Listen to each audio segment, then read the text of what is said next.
Bismillahirrahmanirrahim. Assalamualaikum warahmatullahi wabarakatuh.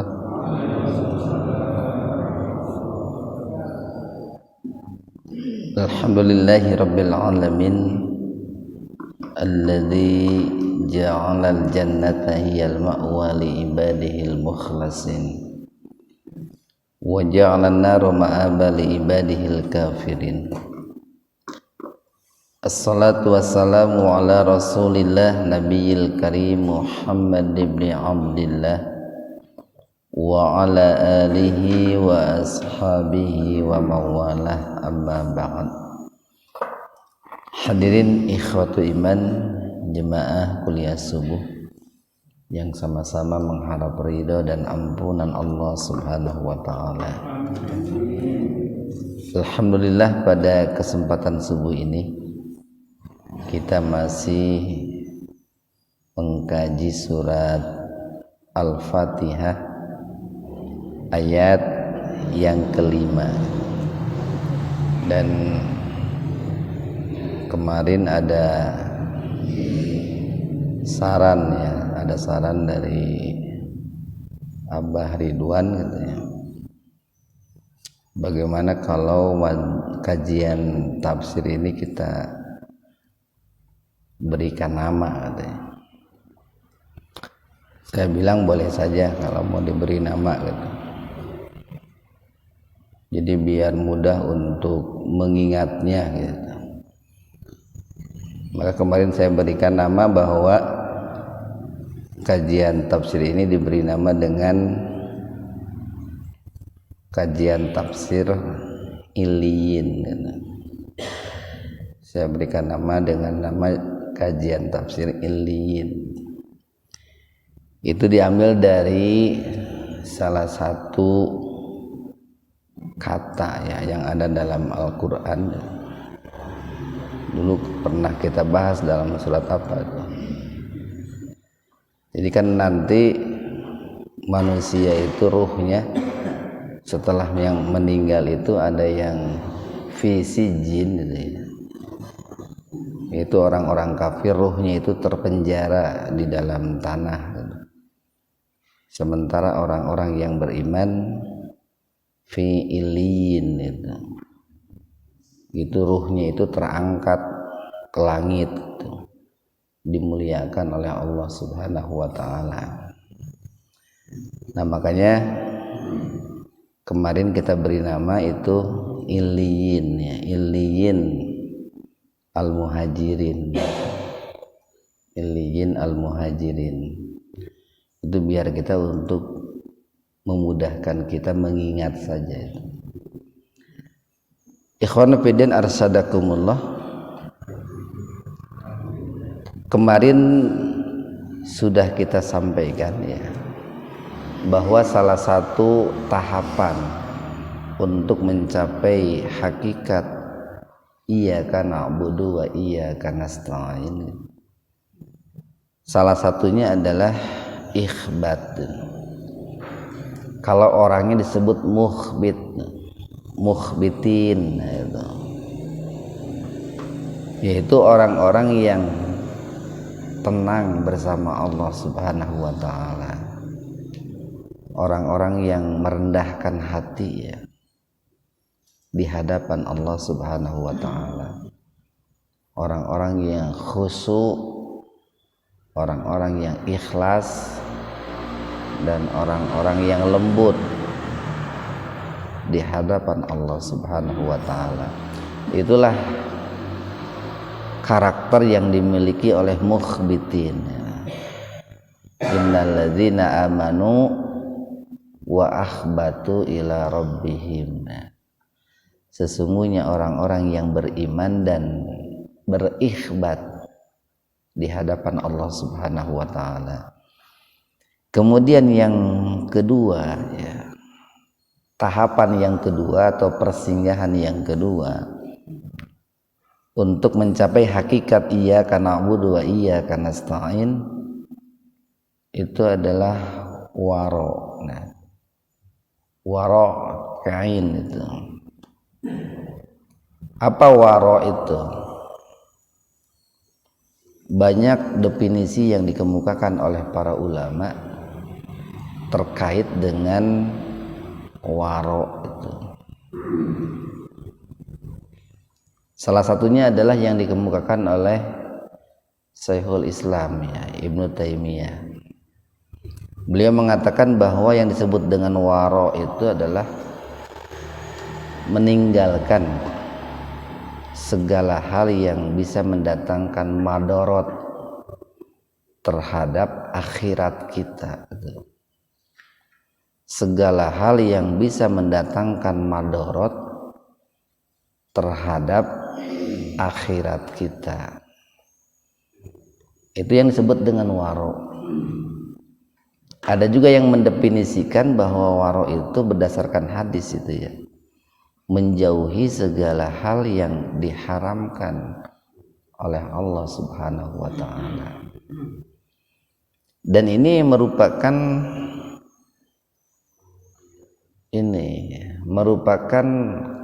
karakter seorang muttaqin yang paling utama.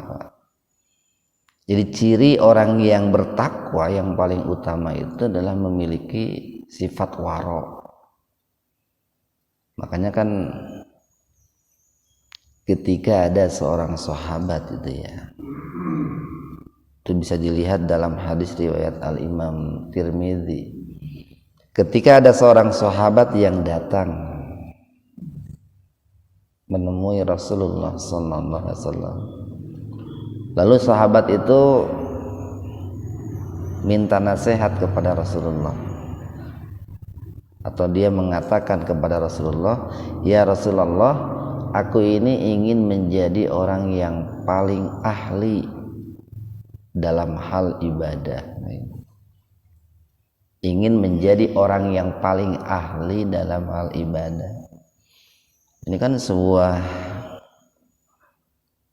pertanyaan sekaligus keinginan yang sangat luar biasa gitu. Yang mungkin hari ini sudah jarang gitu ya, orang yang datang kepada ulama lalu minta nasihat seperti itu. Rata-rata hari ini kalau datang kepada ustadz, kepada kiai itu hayang bengar gitu. Rata-rata jarauh katanya, aya nu ka Cirebon gitu kan, aya anu ka mana gitu. Kadang ustadznya geus maot gitu, datang ke kuburanana nyarita mama abdi teh hoyong beungar gitu kan. Walobana kan gitu. Nah dulu sahabat ini Mu'ad kalau nggak salah nama itu Mu'ad, itu datang menemui Rasulullah sallallahu alaihi wasallam. Kemudian beliau berkata, "Ya Rasulullah, aku ini ingin menjadi orang yang paling ahli dalam hal ibadah."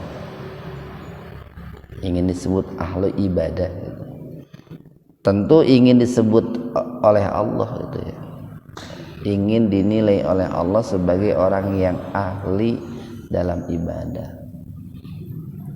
Lalu apa jawab Rasulullah? Ittaqi maharimallah takun a'badan nas. Ittaqi maharimallah takun a'badan nas. Takutlah terhadap maharimallah, terhadap batas-batas Allah, terhadap pagar Allah, terhadap apa yang diharamkan oleh Allah. Maka kamu akan menjadi orang yang paling ahli dalam hal ibadah.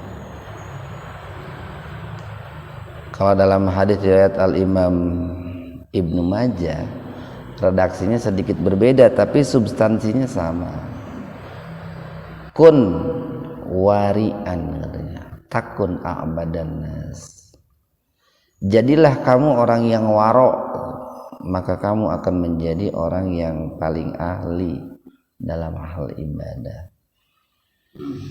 Nah tadi kita katakan bahwa Allah itu punya maharim gitu. punya batas, punya pagar gitu. Kalau dalam ayat lain redaksinya hudud ya. Wa tilka hududullah, itulah batas-batas Allah. Nah, kenapa sesuatu yang diharamkan itu disebut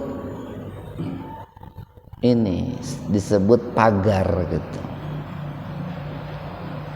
Al-maharim itu kenapa disebut pagar?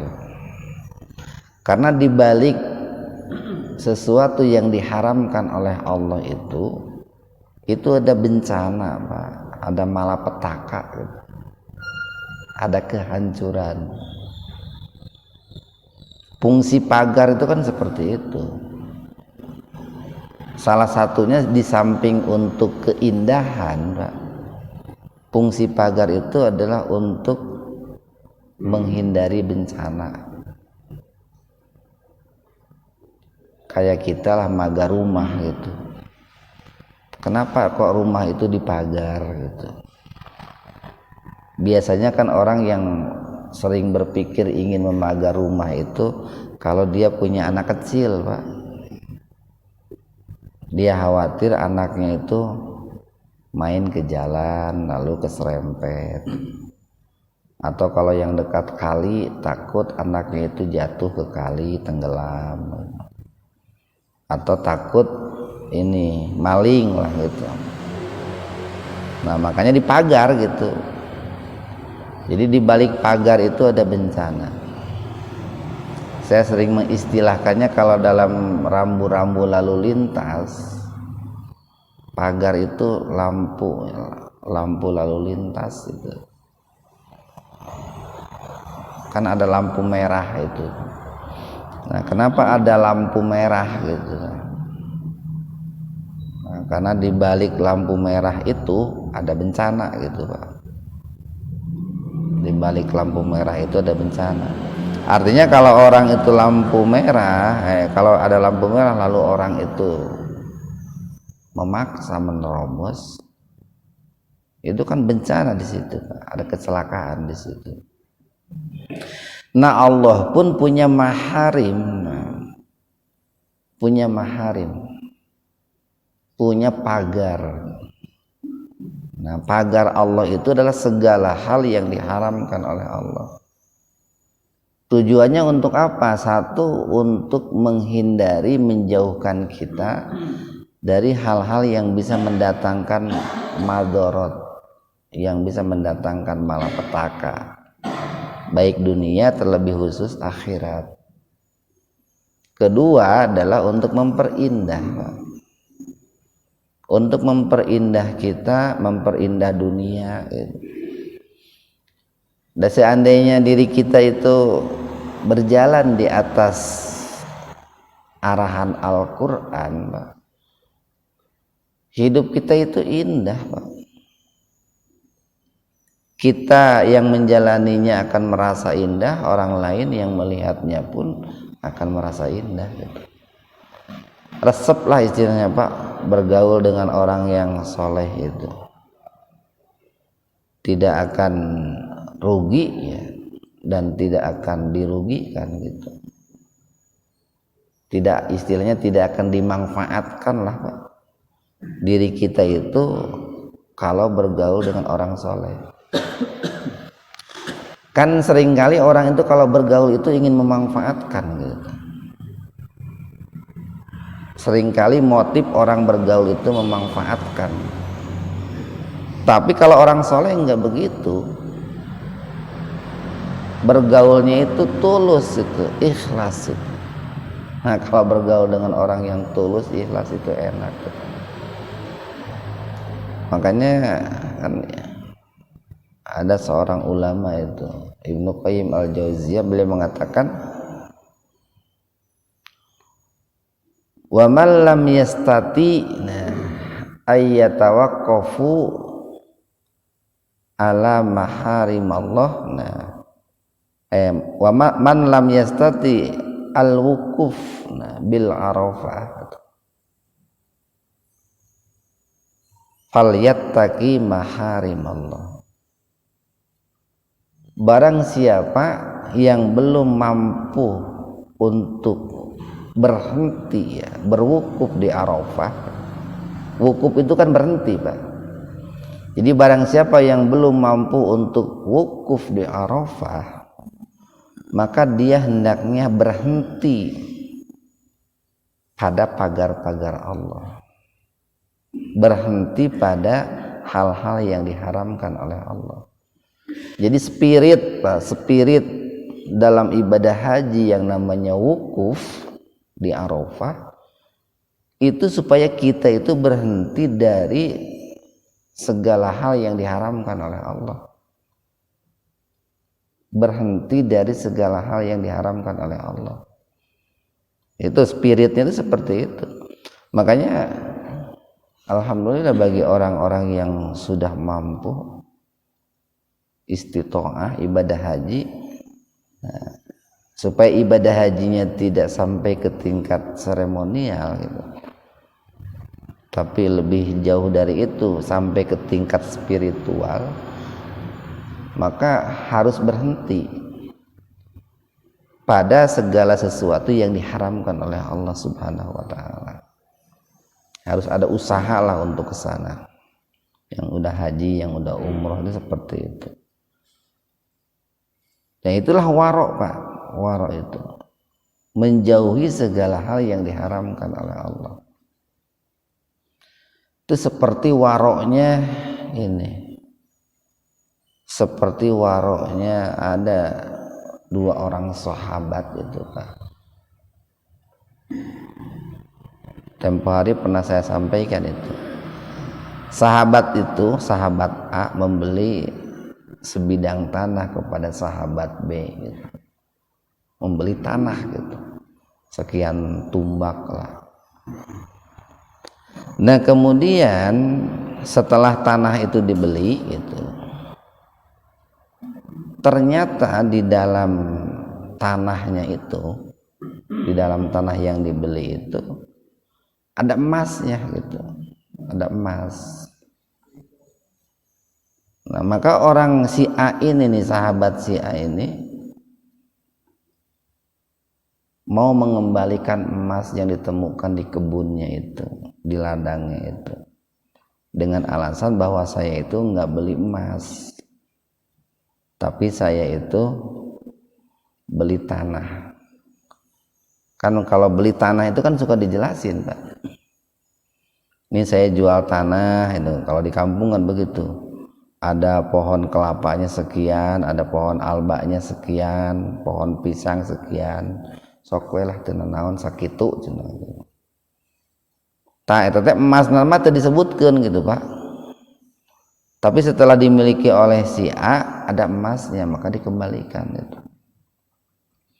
Nah, si B pun sama, dia punya sifat waro. Kata si B, oh itu kan tanah udah saya jual katanya.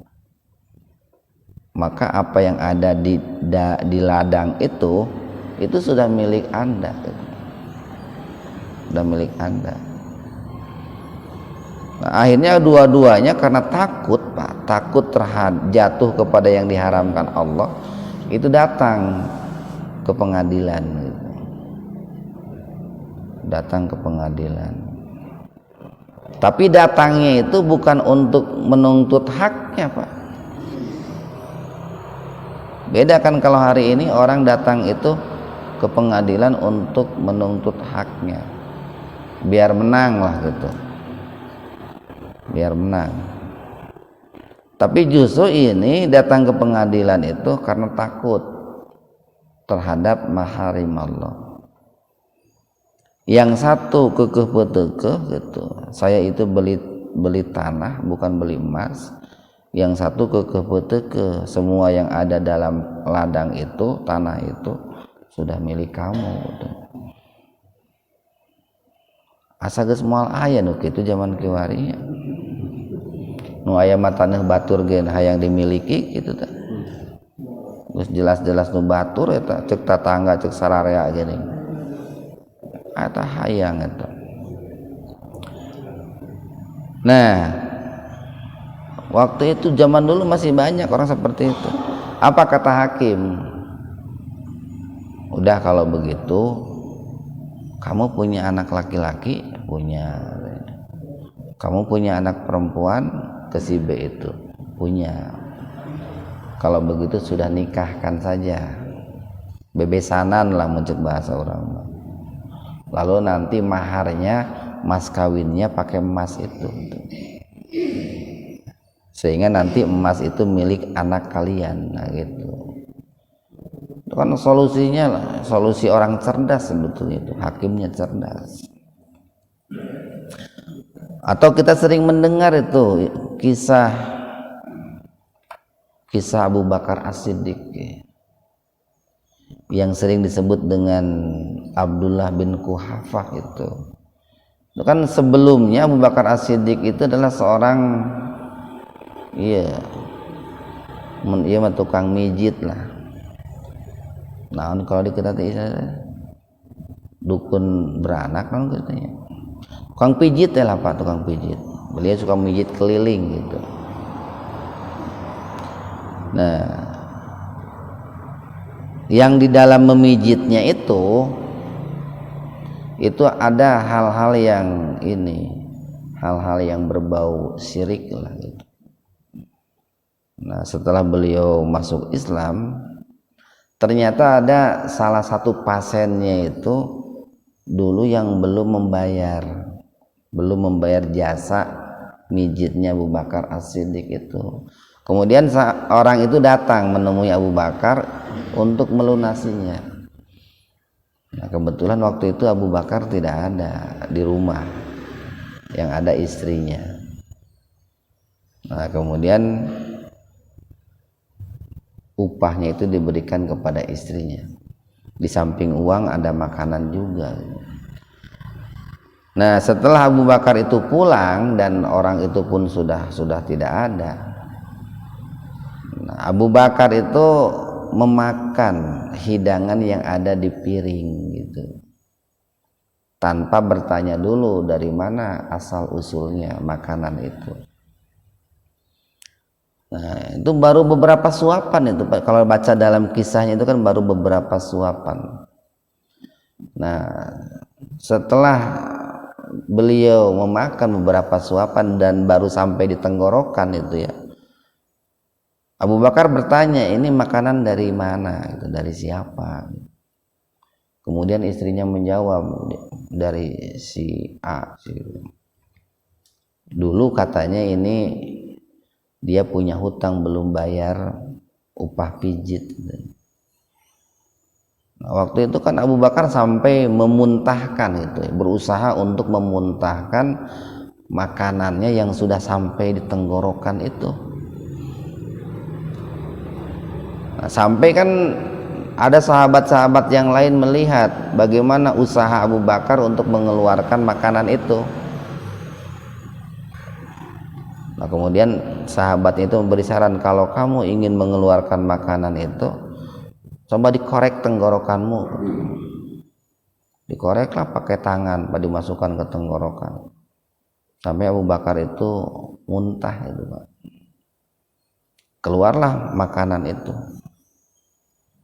Nah, kemudian sahabat itu bertanya, wahai Abu Bakar, kamu untuk melakukan hal itu sampai ini membahayakan keselamatan dirimu.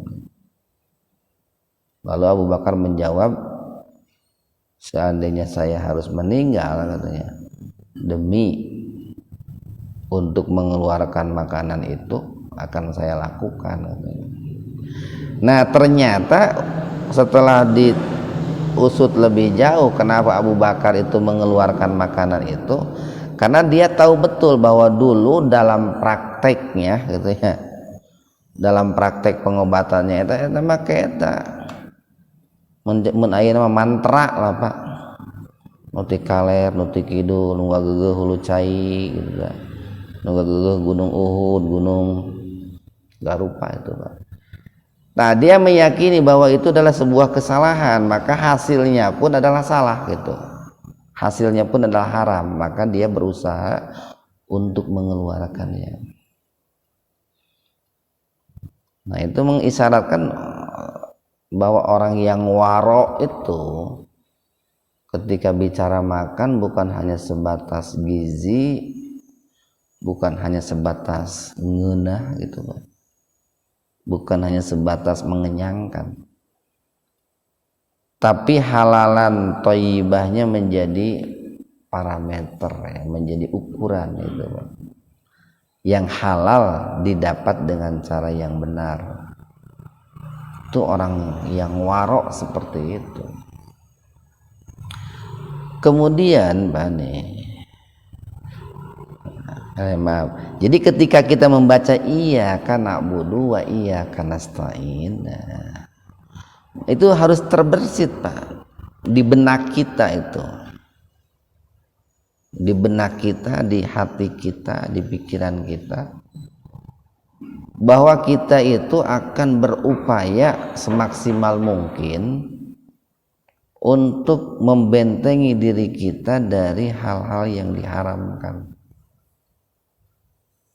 Berupaya untuk berikhbat. Nah, kalau kemarin berikhbat, awalnya mungkin agak susah itu Pak, agak susah untuk mengaitkan bacaan kita iyyaka na'budu wa iyyaka nasta'in dengan tahapan-tahapan itu. Awalnya memang perlu latihan Pak. Jadi kalau kita membaca iyyaka na'budu wa iyyaka nasta'in, taruhlah itu 5 detik gitu Pak. Itu kan dengan kecepatan dan kemampuan nalar kita itu akan teringat beberapa persinggahan ataupun tahapan. Makanya ketika baca iyyaka na'budu wa iyyaka nasta'in tong istilah saya itu tong ngageleuyeng seperti palapacau palid Pak. Di situ ada beberapa nilai yang mesti kita tanamkan dalam hati kita itu. Iyyaka na'budu wa iyyaka nasta'in. Oh, saya itu harus menjadi orang yang mukhbit gitu. Oh, saya itu harus menjadi orang yang waro gitu. Seperti itu. Kemudian Pak berikutnya adalah ini zuhud Pak. Persinggahan yang ketiga atau tahapan yang ketiga dari iyyaka na'budu wa iyyaka nasta'in itu adalah zuhud. Pakai zai itu. Zuhud. Kalau pakai jim itu juhud, itu artinya berjuang, bersungguh-sungguh. Ini zuhud ya, pakai zai. Yaitu orang yang ini secara sederhana zuhud itu artinya al-ibtiadu an madohirid dunya. Membatasi diri dari gemerlapnya kemewahan dunia. Saya katakan membatasi Pak, membatasi diri dari gemerlapnya kemewahan dunia. Bukan meninggalkan dunia, bukan. Sekali lagi, bukan meninggalkan dunia, tapi di situ saya mengatakan membatasi, bukan dunia, tapi gemerlapnya kemewahan dunia. Kan nanti kalau bicara tentang duniawi Pak, itu kan bertingkat-tingkat. Levelnya duniawi itu kan bertingkat-tingkat. Kenapa ini perlu saya katakan? Karena nanti suka ada orang yang salah paham gitu. Ada orang yang membenci dunia gitu Pak. Padahal kan kita hidup di dunia. Kita hidup di dunia mau tidak mau itu harus memerlukan yang namanya dunia. Ini sok ayat perkataan begini, uang itu bukan segala-galanya gitu. Tapi segala-galanya pakai uang, kan gitu Pak. Uang itu bukan segala-galanya, tapi segala-galanya pakai uang. Nah itu kan menunjukkan bahwa dunia itu penting. Bukan tidak penting, dunia itu penting, tapi akhirat lebih penting gitu Bang. Dunia itu penting tapi akhirat itu lebih penting. Atau kalau Ibnu Taimiyah beliau mendefinisikan bahwa yang namanya zuhud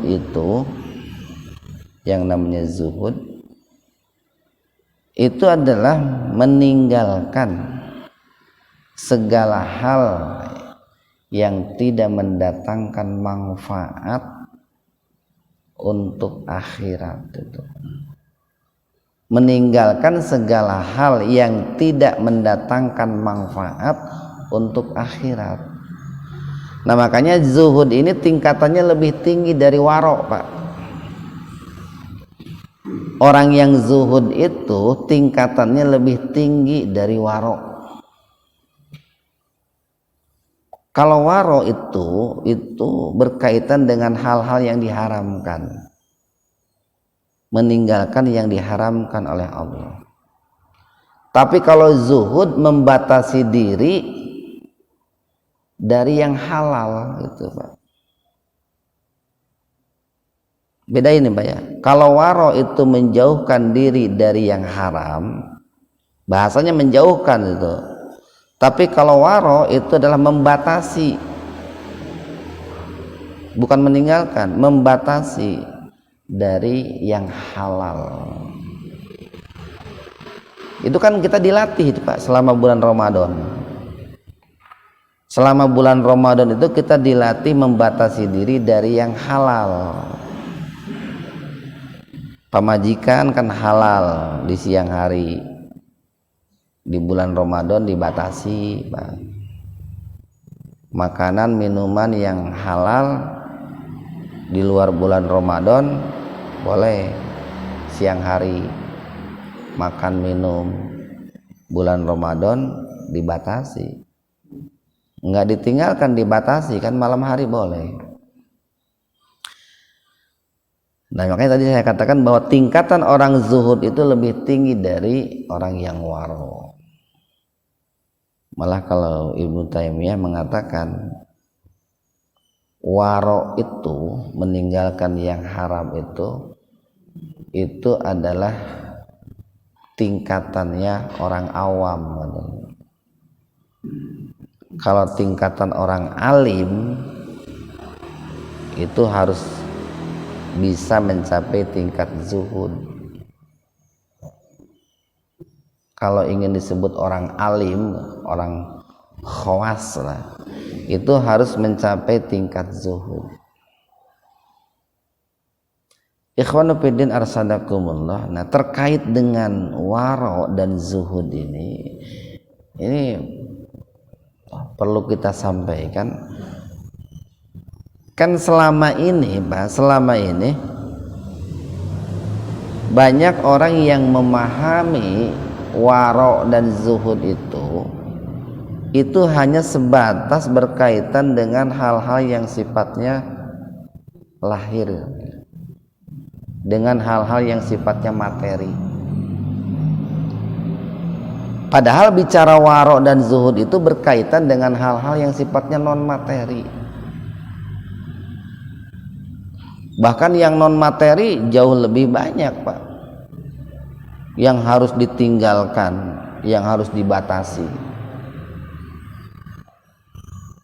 Seperti begini nih, kita umat Islam sudah tahu Pak bahwa yang namanya babi itu haram, itu materi, bersifat lahir. Yang namanya khomer haram, itu materi. Yang namanya ini darah yang mengalir gitu, namun bahasa orang manaon itu darah mengalir teh geuning lah, marus ini. Itu sok ayahnya dulu gitu mun keur kurban di muhajirin eta cenah lebar cenah darahna cenah bade ku abdi ieu can apaleun deui. Marus itu tuh haram kan, bangkai kan haram. Atau selama ini orang mengenal haram itu umpamanya sembelihan bukan karena Allah. Nah, itu adalah hal-hal yang diharamkan oleh Allah yang sifatnya fisik, materi. Sedikit jumlahnya itu, Pak. Lebih banyak yang dihalalkan. Mungkin 99% itu dihalalkan. Yang diharamkan itu hanya sedikit. Disebutkan dalam Quran dan hadis itu. Nah, berbeda dengan yang diharamkan yang sifatnya non materi. Ini jauh lebih banyak dan kurang dipahami oleh sebagian umat Islam. Nah, makanya kalau bicara waro itu bukan hanya bicara meninggalkan yang haram yang sifatnya materi, tapi meninggalkan yang haram yang sifatnya non materi. Seperti begini nih Pak, Allah kan mengharamkan riba, itu non materi Pak. Allah mengharamkan orang beriman memilih pemimpin orang dari kalangan orang kafir, itu non materi. Banyak umat Islam yang nggak paham itu, bahwa Allah itu mengharamkan memilih pemimpin dari kalangan orang kafir. Dan ini boleh dikatakan pula dalam renungan saya itu jauh lebih madorot Pak dibanding makan babi itu. Jadi kalau makan babi itu madorotnya kan untuk kita Pak, sendiri itu. Tapi kalau memilih pemimpin orang kafir, madorotnya bisa satu negara itu Pak. Umat Islam bisa rugi ke negara itu. Efeknya, dampak buruknya bisa jauh lebih besar gitu. Nah, ini yang kurang dipahami oleh umat Islam itu. Makanya tadi Ibnu Taimiyah itu mengatakan kalau gitu ya, kalau meninggalkan yang haram itu baru tingkatan seorang mukmin yang awam. Nah, bagusnya naik menjadi zuhud itu. Nah, malah zaman sekarang ini, Pak, zaman sekarang ini jangankan memahami sesuatu yang haram yang sifatnya non materi, memahami sesuatu yang haram yang sifatnya materi pun banyak anu teu paham, Pak. Jadi jangankan yang non materi, yang materi pun banyak yang teu paham. Makanya kan tempo hari lamun dipanggang mah babi teu naon, lamun dipanggang gitu Pak, lamun digoreng pakarek ulah gitu. Matak bipang teu naon da dipanggang kan gitu. Nah, itu kan mencerminkan awam sekali keislamannya itu. Atau khomer gitu ya, miras. Kalau dalam rangka mendongkrak perekonomian negara gitu, sebagai akibat atau dampak dari COVID-19 itu ya, ekonomi menjadi anjlok, maka khomer menjadi boleh gitu. Nah, kalau yang materi saja sudah tidak dipahami gitu, sesuatu yang haram yang sifatnya materi udah gagal paham, apalagi yang namanya non materi itu Pak, apalagi yang namanya non materi. Padahal tadi Ibnu Taimiyah, kalau kita hanya menjauhkan diri dari hal-hal yang haram yang sifatnya materi itu,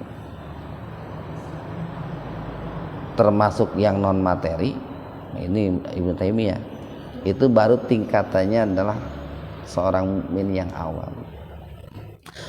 Nah, berarti kalau yang materi saja tidak tahu, berarti awam pisan itu, memakai pisan, awam sekali gitu. Nah, ketika kita membaca iyyaka na'budu wa iyyaka nasta'in itu, tanamkan itu Pak, sifat waro, sifat zuhud. Walaupun Pak, walaupun dalam hal yang sifatnya zuhud itu mungkin tidak jatuh kepada yang haram Pak. Tidak sampai jatuh kepada yang haram. Tapi tadi membatasi diri dari sesuatu yang tidak bermanfaat untuk akhirat, bukan dari sesuatu yang bisa memadorotkan akhirat, bukan. Secara hukum tidak haram, tapi manfaatna ke akhirat teh itu orang zuhud, makanya levelnya lebih tinggi gitu kan. Iyyaka na'budu wa iyyaka nasta'in. Ya Allah, berilah saya kekuatan untuk menjadi orang yang zuhud gitu. Tapi jangan dipahami juga bahwa zuhud itu tidak punya semangat kerja. Nah, ini yang harus diluruskan itu. Jadi zuhud itu bukan berkaitan dengan kinerja Pak, bukan. Tapi zuhud itu berkaitan dengan memanfaatkan hasil kerja. Ini perlu saya sampaikan karena nanti suka ada yang memahami begini. Nah, dirinya masih cicing wae gitu. Tadi gawe. Kernaon cenah kabina anting cenah. Nah, itu. Kabina anting neangan dunia gitu. Itu jawaban yang salah. Jadi mencari dunia, semangat mencari dunia atau kinerja itu harus bagus Pak. Tapi memanfaatkan hasil kerja itu yang harus dibatasi. Makanya ada definisi yang lain bahwa orang yang zuhud itu adalah orang yang berpotensi untuk hidup mewah, tetapi dia membatasi dirinya.